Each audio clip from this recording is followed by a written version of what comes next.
The film opens in Miami, where two cops, Mike Lowrey and Marcus Burnett, drive a car while Mike is speeding.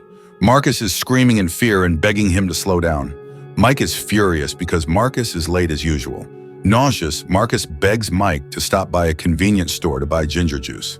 He rushes into the store, grabs some ginger ale from an ice barrel, and picks up some candy as he anxiously checks the time. While behind the counter to pay for these, he is tempted to try a hot dog and orders one. Suddenly, an armed man enters the store and threatens the cashier to empty the cash register. Marcus warns that if he doesn't get to the car in 15 seconds, a furious man will come in and punish them.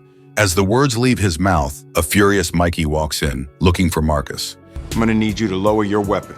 Come take my weapon then, mother. Sorry, sir, but I gotta go. After that, it is revealed that Mike is marrying his physical therapist, Christine. She gives a speech about how she met Mike and then vows to spend the rest of her life with him. After they marry, they kiss each other and are joined by many distinguished guests at the reception, including the Marcus family. Mike's wedding is attended by Howard's daughter, Judy, and his granddaughter, Callie. Marcus gives a heartwarming speech to his friend, and then the night of dancing and music begins. Meanwhile, he suddenly has a heart attack and falls to the ground. He is rushed to the hospital and receives emergency care. However, unknowingly, Marcus travels to a mystical beach where he finds Howard whispering in his ear that his time has not yet come. It's not your time. After that, Marcus regains consciousness, gets to his feet, and rushes out of the room, full of excitement. Mike, who had been dozing, wakes up immediately and follows Marcus to the roof as he places himself on the edge, grateful to be back alive. As Mike gently coaxes him off the edge, Marcus informs him that a severe storm is coming that will test him. That night, in one of the skyscrapers of Miami, a helicopter lands from which a former DEA officer named James McGrath gets off to meet with a cartel banker. He asks him to deposit $20 million into Captain Howard's account, but he refuses. As a threat, McGrath orders one of his men to shoot the banker's bodyguard, then calls his wife and shows her the face of the banker's girlfriend. Under the pressure of his threats, the banker is forced to transfer the amount to Howard's name. When all the procedures are done, James forces the banker's girlfriend to hold a gun to shoot the banker and then herself. A few days later, Mike takes Marcus home when Marcus's wife Teresa calls him worried and blames him for neglecting his health. Meanwhile, Marcus declares that he and Mike are soulmates, and Mike laughs. Upon arriving home, Marcus is greeted by Teresa, his daughter Megan, his son-in-law Reggie, and his grandson. Ironically, Christine is there too. After giving his wife a passionate hug and kiss, Marcus rummages through the kitchen cabinets to check his snacks. He gets angry when he sees healthy food like peas replacing his favorite snacks. He blames his wife for taking them and even offers to bribe Mike to buy him candy. However, Mike is concerned for his health, so he refuses and leaves with Christine. The next morning, Mike learns that Captain Howard was involved in illegal dealings with the cartels before his death, so he immediately goes to the police station, where a conference about Howard's charges is being held. He angrily confronts higher-ups who believe Howard is a criminal. Mike reminds Rita and Adam Lockwood that they wouldn't have kept their jobs if it wasn't for Howard. Grice, another top FBI official, informs them that they knew someone was providing information to a cartel product in South Florida. However, they had not yet identified him. Adam then explains that a cartel banker was shot to death by his girlfriend a few weeks ago, and they found a phone with Howard's contact on it. Suddenly, Howard's daughter Judy arrives, and Mike assures her he is on her side. However, Judy refuses and blames him that if it weren't for his wayward son, her father would be alive now. Then she swears that if she sees his son on the street, she will put him down. Mike then decides to take matters into his own hands and speak directly to the cartel. He must first visit his son Armando at the Florida Correctional Facility to do that. Mike asks if Howard works with the cartels. Armando says no, then reveals that Howard was looking for those dealing illegally. Your people wanted him dead. Your people wanted it to look like us. You should be careful. I saw him one time. Give me a name. I don't know his name. McGrath and his guys are working on their nefarious goals in an abandoned place. While they trying to get into Howard's accounts, a failsafe sends a message containing a video of Howard to Mike and Marcus. They are shocked to see this video message from Howard. In the video message, Howard mentions that he was probably dead when they received the message. He warns them about traitors in their department and urges them not to trust anyone. He then mentions that the giant Coca-Cola bottle is the key, and Mike and Marcus are confused. Meanwhile, in the abandoned base, McGrath learns that the message was sent to Marcus and Mike. So instead of killing them, he orders his guys to keep an eye on them. Decoding Howard's words, Mike and Marcus arrive at Fletcher's club, where he has created this strange studio and calls himself an artist. It turns out that Howard had confided in Fletcher something significant, and just as he's about to reveal it, McGrath shoots him in the head. A firefight begins between the bad boys and McGrath and his men.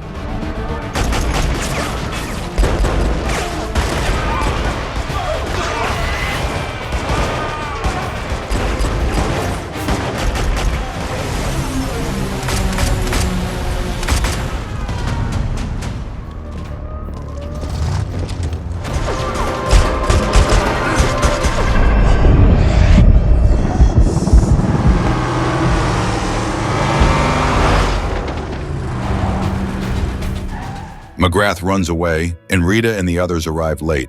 Confronted by her, Marcus tries to reveal the strange video message they received from Howard. However, Mike refuses to do so and covers it up by saying they received a tip.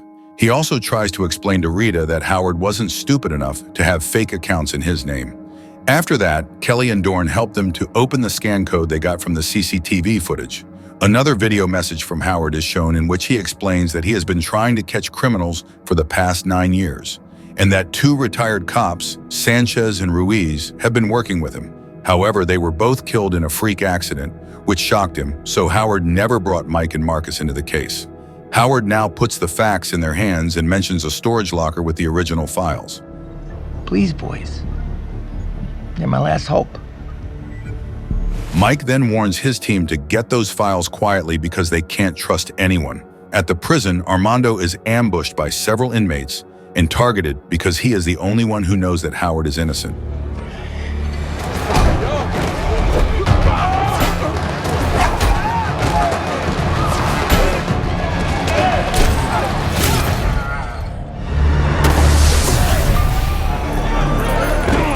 Mike tries to transport him via helicopter, and Adam agrees for Mike's sake. Mike and Marcus board a U.S. Marshal helicopter with Armando imprisoned in a cage. However, moments later, it turns out that McGrath and his men have already hijacked the helicopter and forced the pilot to report that Mike and Marcus attacked the helicopter. After that, McGrath immediately cuts the pilot's throat and tries with some of his guys to cause the helicopter to crash, then escape.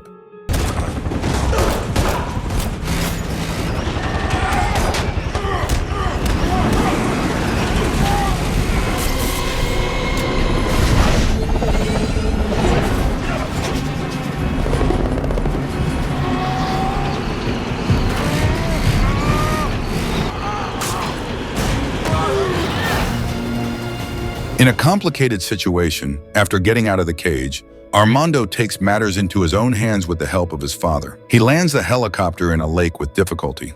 Afterwards, Armando wants to go solo, but Mike forces him to stay together because he can only identify the culprit. Mike tells him that Howard had cases against that criminal and tries to convince his son. Finally, Armando reluctantly agrees to help them. Meanwhile, the police find the place of the plane crash. After receiving the pilot's message, they identify Mike and Marcus as the culprits. Judy pursues Mike, Marcos, and Armando as fugitives, despite Rita defending them. On the other hand, McGrath offers a reward of $5 million for each gang in the city to kill these 3 people. Marcus tries to bring the father-son duo together, but both are interested.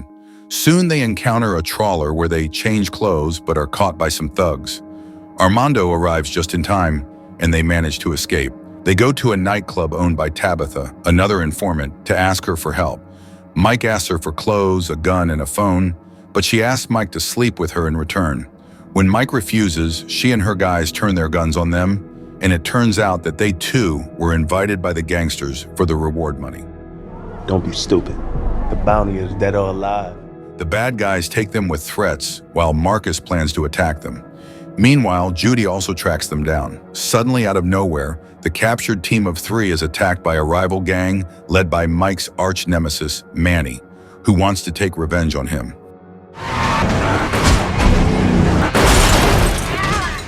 After moments of exchanging fire, their van bursts into flames as Judy chases after them and shoots Armando in anger as soon as she sees him. They get out of the van just in time before it explodes. Judy rushes to the burned-out van and is disappointed that Mike, Marcus, and Armando have disappeared. After that, they go to Dorn, and it is revealed that he and Kelly have a secret relationship. Due to professional norms, they cannot reveal their relationship in public. Kelly is enraged when she sees Armando and doesn't want to have him around, because even though he's Mike's son, he can get them all in trouble. Eventually, Dorn convinces her, and they help Mike and Marcus. The group then scans 10 years of data and photos of all the important officers Captain Howard was investigating. It shows them one by one to Armando to identify the main one. However, they are still not close to their goal. After much effort, Armando notices the image of James McGrath on the monitor, and when he checks it closely, he reveals that he is their son. Dorn finds complete information about the position of James McGrath and his background. Mike and his team discover that the cartel has taken James McGrath and his team hostage and released him after severe torture, leaving him as the only survivor. Mike immediately calls Rita and informs her of the information obtained. Adam also learns from Rita that Mike has evidence that could exonerate Howard. Meanwhile, McGrath also learns that Mike and Marcus got the evidence. So he sets out to fake that the cartel's business was Spanish only. Through the security cameras installed in Mike and Marcus's houses, Dorn learns that McGrath has sent his men to capture Christine and the Marcus family. Marcus calls home and immediately orders Reggie to take his family to a safe place. Reggie informs everyone and hides them in the closet, then takes the gun out of the closet.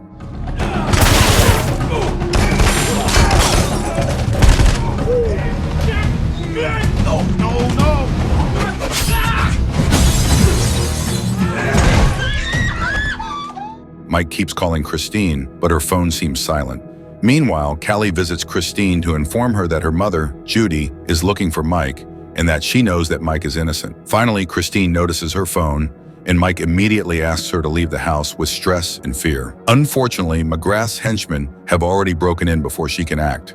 McGrath steals her phone and threatens Mike to hand over his son Armando, as well as destroy all the evidence Howard provided, and only then Christine and Callie will be freed. Armando offers to surrender himself to McGrath, but his father refuses. Mike is shocked that McGrath knows all about their information, and then Marcus points out that only Rita knows the details. Mike is determined that Rita is not a traitor, so he immediately calls her and informs her that Adam is a traitor. Rita trusts Mike, so she becomes cautious and lies to Adam that she's heading to the station because a development in the case has surfaced. Adam also gets suspicious and decides to follow her. Rita steals Adam's phone in the elevator to ensure he's a traitor. Then they both start beating each other as Adam tries to strangle her, but luckily Dorn and Kelly arrive in time and save her. Mike insists they shouldn't trust anyone, or they'll pose more dangers to Christine and Callie. Rita talks to Adam to reveal his motivation for joining McGrath while recording and sampling his voice. Mike uses the sample of Adam's voice to convince McGrath that they should take the hostages to Cuba. After a brief pause, McGrath accepts Mike's offer and orders his men to pack everything up. What you gonna do? Snakes, that's not a snake. No snake. Gonna do when they come for you.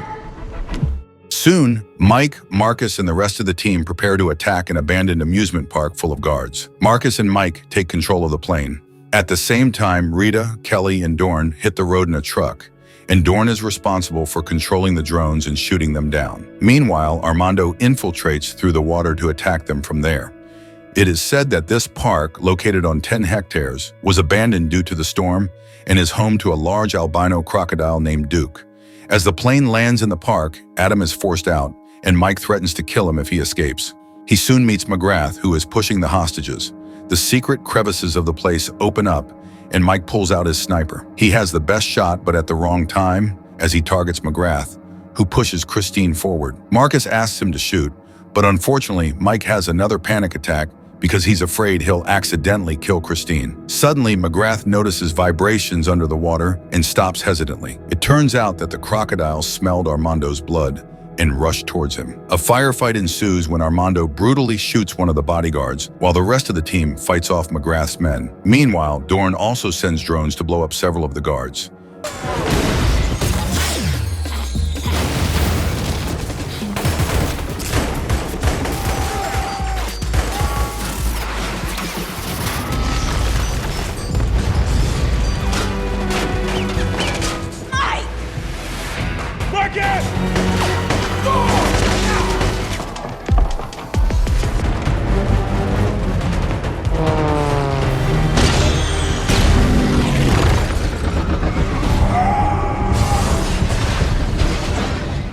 In the meantime, Marcus falls from the height into the water, where the famous and deadly crocodile moves towards him to devour him. Fortunately, Mike comes to his aid and saves him from the crocodile.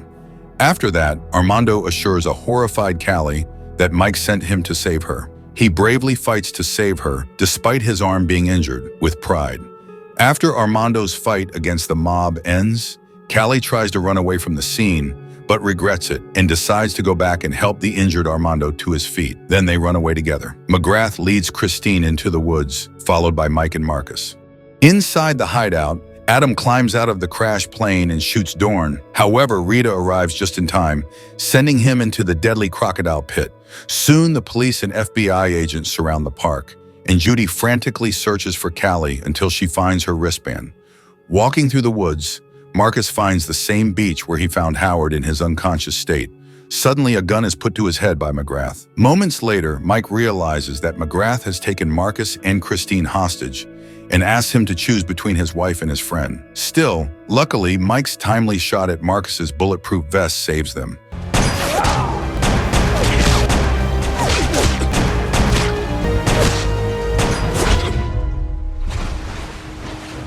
On the other hand, Judy follows the trail of blood and finds Armando. She is about to shoot him when Callie suddenly appears and begs her mother to stop, revealing that Armando saved her life.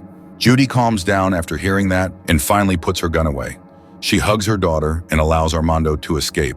After that, Mike helps Armando escape through a boat, and in the end, the father and son have to part ways with an emotional goodbye. Marcus continues to chastise Mike for shooing him, while the news of Howard's acquittal is heard in the background.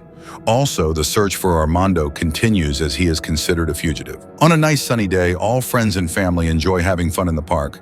At the same time, Mike and Marcus are arguing about who should cook when Reggie suddenly arrives to cook his kebabs. He think he hard now. He killed 15 people at the house.